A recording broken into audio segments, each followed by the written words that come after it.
So the last resource I'm going to talk about in this unit is the websites and going in and finding bibliographic information from the websites that you are using.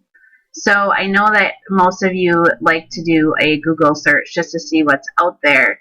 And we've talked a little bit in class about how when you do a Google search, you really have to sift through the information to make sure that you get good, accurate, published information, because anyone can post anything online. So I'm going to take you into Google and I'm going to type in the term that we've been looking for.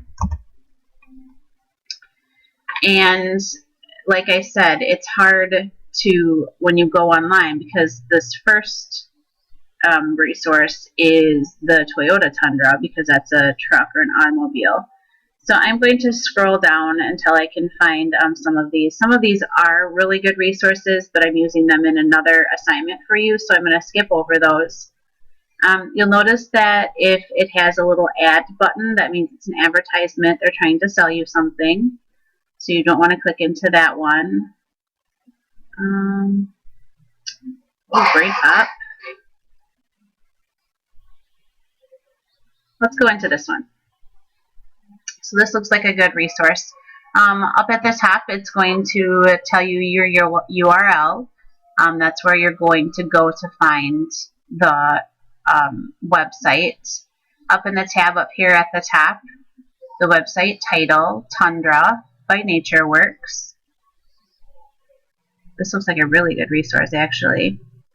So usually when you are finished with your resource and you go to Cite, the source, and give credit where credit is due, usually on the website, a good website will have a bunch of information at the bottom.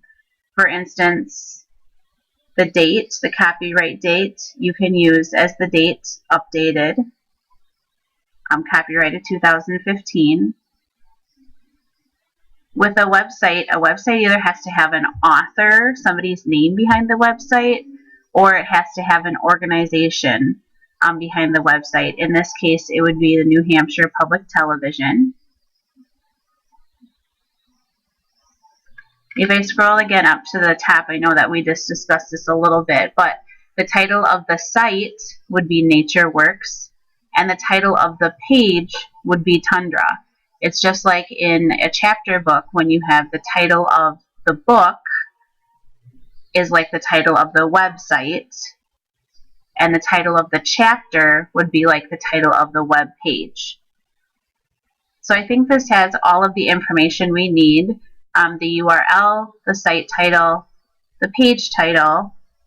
If I scroll down, a date, an organization, and then your bibliographic information will ask you what date you retrieved, which is always the date of the last time that you were on. So in this case, it would be today's date, 1/26/15. I hope this helps, and we will do some more practice in class.